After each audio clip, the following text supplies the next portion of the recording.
बारिश से मुलाकात यूं ही नहीं होती, धरती को भी तपना पड़ता है, धूप में जलना पड़ता है।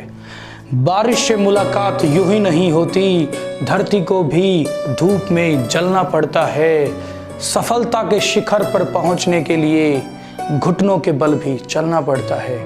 नमस्कार दोस्तों, मैं आप सभी का मित्र नरेश कुमार आपको अपने YouTube चैनल किंग्स पैराडाइज पे आपका स्वागत करता हूं, आपका हार्दिक अभिनंदन करता हूं। मेरे दोस्तों, आपका जो प्यार मिल रहा है, आपका जो सपोर्ट और साथ मिल रहा है, मैं तहे दिल से आपका शुक्रिया अदा करता हूं।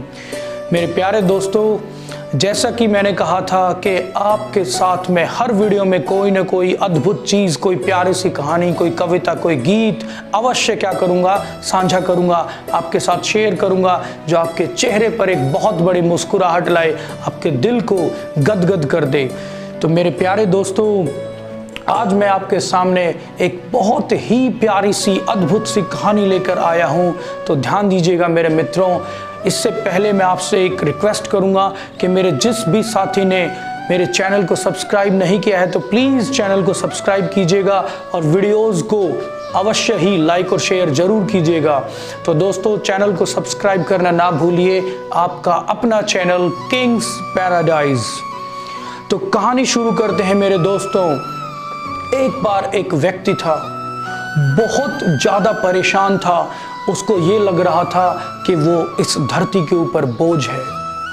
उसको ये लगने लगा था कि मेरे जीवन की कोई कीमत नहीं है, मेरे जीवन का कोई मूल्य नहीं है। बहुत परेशान था, बहुत निराश था। ऐसा लग रहा था कि जीवन उसका निरर्थक है, उसके जीवन की कोई कीमत ही नहीं है, जीवन का कोई मूल्य ही नहीं है। तो एक दिन उसके एक मित्र ने कहा कि तुम परेशान मत हो मेरे दोस्त, तुम्हें मैं एक ऐसे इंसान के पास भेजता हूँ जो तुम्हारे दुखों को, तुम्हारी तकलीफ को, उसको समाप्त कर देगा। वहाँ पर एक बहुत ही पहुँचे हुए संत महात्मा आए हुए थे। उसने अपने मित्र को कहा कि तुम जाओ और उस संत महात्मा के पास जाइए जो तुम्हारे दुखों का निवारण करेगा, जो तुम्हारी तकलीफ को, तुम्हारे तकलीफ का अंत कर देगा, तुम्हें वास्तविकता में क्या करेगा, जीवन का सुख प्रदान करेगा। अपने मित्र की बात मानकर वो व्यक्ति चला गया, साधु महात्मा के पास चला गया। उस संत के पास हजारों लोग आए हुए थे। तो शाम तक जाके उसका बिल्कुल जब उसका नंबर आया तो उसने देखा कि सब लोग धीरे धीरे करके साधु महात्मा से अपने अपने दुखों का निवारण करवाने आए थे। तो मेरे दोस्तों, अब क्या होता है, ध्यान दीजिएगा। उसने साधु के, संत के, महात्मा के चरणों में नमन किया और उनसे कहा, हे महात्मा, हे संत, मैं आपसे अपने दुखों का निवारण करवाने आया हूँ। मेरे को ये लगने लगा है, मुझे ये महसूस होने लगा है कि मेरे जीवन का कोई अर्थ ही नहीं है, मेरा जीवन तो निरर्थक है, मेरे जीवन की कोई कीमत ही नहीं है। हे महात्मा, मुझे जीवन का मूल्य समझाइए। महात्मा ने देख लिया कि ये व्यक्ति बहुत ज़्यादा निराश है, अंधकार में डूब चुका है। तो उन्होंने सोचा कि इस व्यक्ति को इसके दुखों का अंत, इसके दुखों का निवारण तो अवश्य करना पड़ेगा। साधु महात्मा ने, संत ने उसको एक बहुत बेशकीमती सा पत्थर दिया और उसको कहा, तुम ये पत्थर ले जाओ, पूरे इलाके में घूम के आओ, हर जगह जाओ, इसकी कीमत समझना, इसकी कीमत का अंदाज़ा लगा के आना, इसकी कीमत पूछ के आना सबसे, लेकिन इसको बेचना मत तुम बस। तो वो जाता है, उस कीमती पत्थर को लेकर, बेशकीमती पत्थर को लेकर जाता है, बाजार के अंदर निकलता है। सबसे पहले उसकी मुलाकात एक रेहड़ी वाले से हो जाती है। रेहड़ी वाले के पास कुछ केले थे बेचने के लिए। तो उसने कहा कि भाई, आप इस मेरे बेशकीमती पत्थर को कितने रुपए में खरीद सकते हैं? उसने कहा, भाई तेरा पत्थर ठीक ठाक है, थोड़ा बहुत चमकता भी है, तो चल एक काम कर, तू 2 दर्जन केले लेके चला जा और ये पत्थर मुझे दे जा। उसने कहा, ना, बेचना नहीं है। बाबा ने कहा था कि बेचना नहीं है। उस पत्थर को लेकर वो आगे निकलता है। मेरे दोस्तों, आगे उसकी मुलाकात, ध्यान दीजिएगा, वो एक किराने की दुकान पर पहुंचता है। उस दुकानदार से बोलता है कि भाई साहब, क्या आप मुझे इस पत्थर की कीमत बता सकते हो कि कितनी दे सकते हो? तो उस दुकानदार ने जब उस पत्थर को देखा तो बड़ा लाजवाब लगा, क्योंकि पत्थर के अंदर बहुत चमक थी। उसने कहा, तेरा पत्थर बहुत चमक रहा है, तो एक काम कर, मैं तेरे को एक बोरी चीनी देता हूँ और इस पत्थर को मेरे पास छोड़ जा।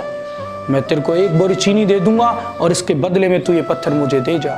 उस व्यक्ति ने कहा, नहीं, बेचना नहीं है।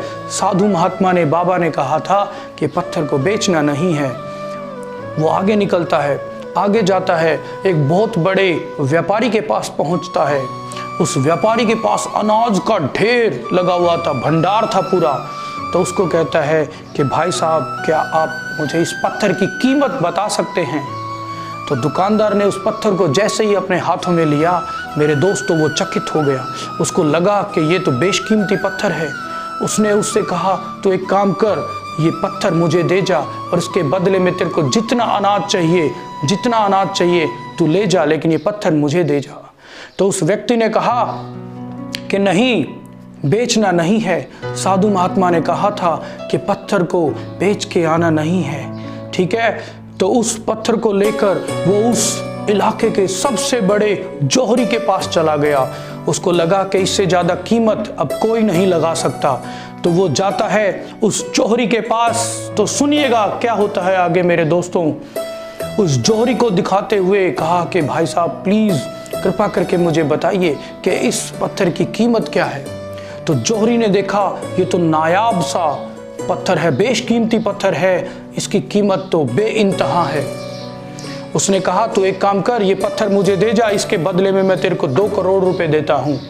उसने सोचा कि कहाँ तो 1 दर्जन 2 दर्जन केले, कहाँ 1 बोरी चीनी की थी, कहाँ अनाज का भंडार था, लेकिन अब तो क्या हो रहा है मेरे दोस्त, ये तो 1-2 करोड़ रुपए तक देने लगा। तो उसने कहा, नहीं भाई साहब, मैं पत्थर को बेच नहीं सकता, पत्थर को बेचने का आदेश मुझे नहीं मिला, आप बता दीजिए कि आप कीमत क्या दे सकते हो। उसने कहा, तो एक काम कर, मैं तेरे को इसके 5 करोड़ रुपए देता हूँ, ये पत्थर मुझे दे जा। उसने कहा, नहीं, बेचना नहीं है।